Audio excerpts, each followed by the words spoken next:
Good morning, students. As you know, your half yearly exam has completed. So now it is time to continue our studies. Are you ready, beta? Good. Today we are going to take Unit 6 and Poem 6 of Marigold. Beta, the name of the poem is Trains. Okay? The poem Trains is composed by James S. Tippett. Here is the poet name. Read it.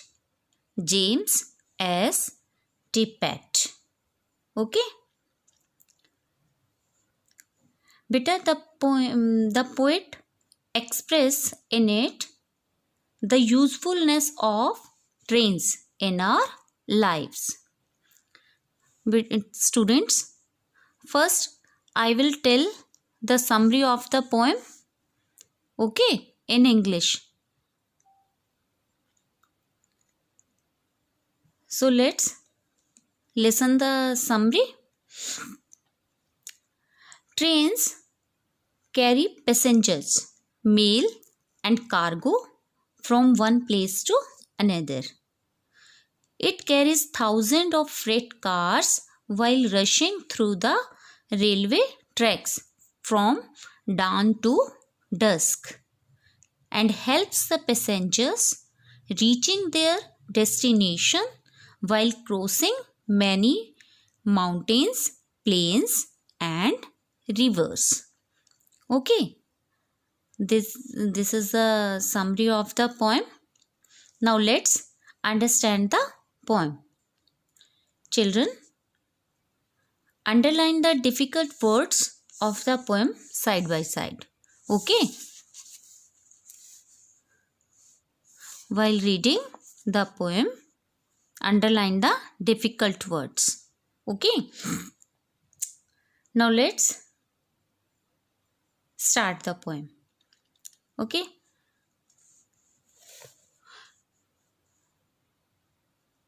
This is the name of the poem, Trains.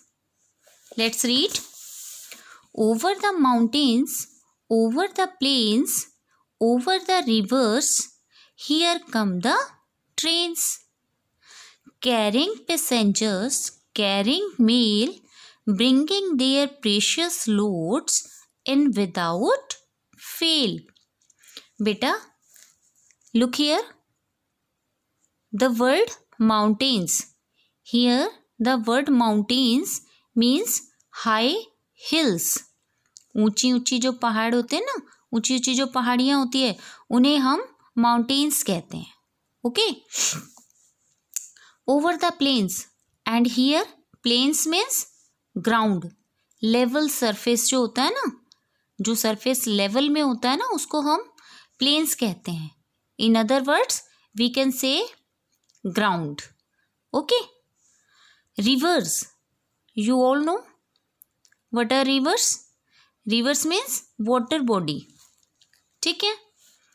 Yes, good. I hope you understand.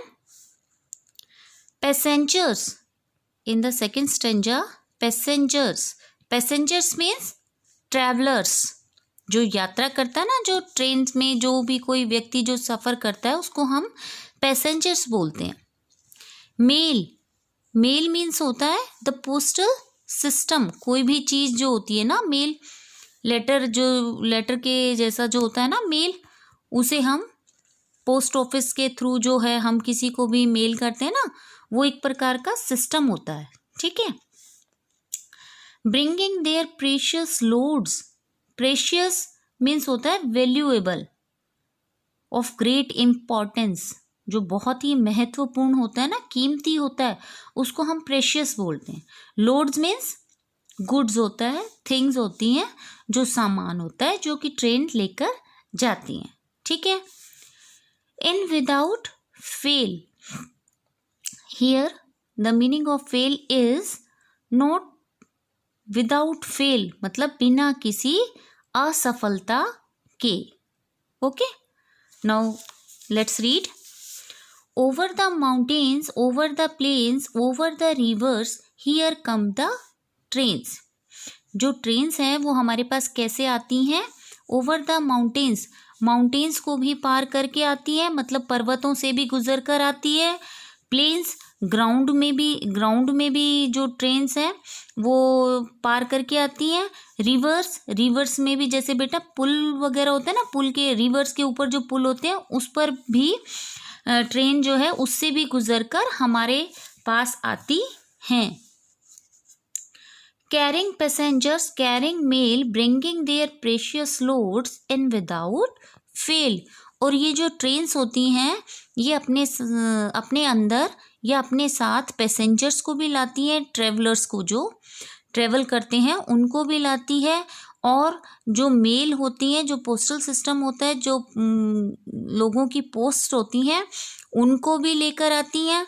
और उनके precious loads, बहुत ही कीमती सामान को भी अपने साथ लेकर आती हैं, लोगों के कीमती सामान को भी लेकर आती हैं बिना किसी असफलता के. Okay, I hope you understand the stanzas. Let's come to the next stanza. Thousands of freight cars all rushing on through day and darkness, through dusk and dawn. Over the mountains, over the plains, over the rivers, here come the trains. बेटा, here freight cars means होता है बेटा railway wagon होता है, जो कि railway cars ही होते हैं, बहुत सारे जो डिब्बे होते हैं ना, इसमें रेलवे वैगन होते हैं जो माल को लेकर जाते हैं, जो माल ढोने वाले होते हैं ना, उन डब्बों को बोलते हैं. ठीक है. 1000 of freight cars all rushing on through day and darkness, through dusk and dawn. Rushing on means चलना. ठीक है, चलती हैं वो. Through day and darkness, day means दिन, डार्कनेस मीन्स क्या होता है बेटा? नाइट. यहाँ नाइट को इंडिकेट कर रहा है, डार्कनेस अंधेरा, डस्क एंड डान, है ना. डस्क का मतलब बेटा क्या होता है? The time when day light is fading. Dusk is the time when day light is fading, मतलब इवनिंग का जो टाइम होता है ना, जब रोशनी बिल्कुल कम होती है, ना ही रात होती है और ना ही पूरी तरह से दिन होता है, उसको हम डस्क कहते हैं. ठीक है. When day light is fading, जो दिन की रोशनी है वो कम होती जाती है, वो उस समय को हम डस्क कहते हैं. एंड डान का मीनिंग क्या होता है बेटा? Dawn is the time when the early in the morning, dawn is the time of early morning when first light appears. मतलब जैसे सुबह जब होती है ना, ऐसे ही जैसे शाम का समय होता है ना, रात को वही दिन की रोशनी खत्म हो जाती है ना, तो रात का अंधेरा जब बिल्कुल खत्म होने को होता है ना, सुबह के time, early in the morning, तो उस समय को हम डान कहते हैं. गोधूली का समय जिसको हम बोलते हैं ना बेटा, गोधूली, उसको कहते हैं डान. Okay. Over the mountains, over the plains, over the rivers, here come the trains. चलिए रीड करते हैं बेटा. 1000 of freight cars all rushing on. जो ट्रेन के जो माल वाले डिब्बे होते हैं ना, वो भी सभी डिब्बे जो हैं वो भी रश करते हैं, वो भी चलते हैं. कब चलते हैं? थ्रू डे एंड डार्कनेस, दिन और रात चलते रहते हैं. ठीक है. थ्रू डस्क एंड डान, शाम को और अर्ली मॉर्निंग में भी वो चलते हैं. ठीक है. Over the trains, over the plains, over the rivers, here come the trains. और ये ट्रेन्स हमारे पास इन सभी रास्तों से गुजरकर हमारे पास आती हैं. और वो कौन कौन से रास्ते हैं? माउंटेन्स के रास्ते हैं, ग्राउंड के रास्ते हैं, और रिवर्स के ऊपर से भी होकर जो ट्रेन्स हैं वो गुजरकर हमारे पास आती हैं. ओके. सो नाउ बेटा, आई hope you understand the poem. The poem is very easy बेटा, you can understand very easily. For this read the poem again and underline the difficult words beta. Okay, now let's take the new words. These are the new words of the poem beta. Listen carefully. The first word is mountains. Mountains means छोटी पहाड़ियाँ, ठीक है. Passengers means यात्री, travelers. Rivers means water body, ठीक है, पानी का जो सोर्स होता है ना वो. Precious, of great importance, valuable, okay, बहुत कीमती. Mail means the postal system. Next is plains. Plains means ground, or you can say level surface. Next is dusk. Dusk is the time when daylight is fading. Okay, and dawn. Dawn is the early morning when light first appears in the sky.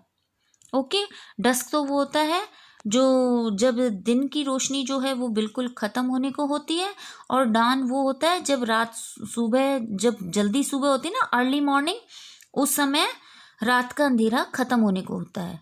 ठीक है बेटा. सो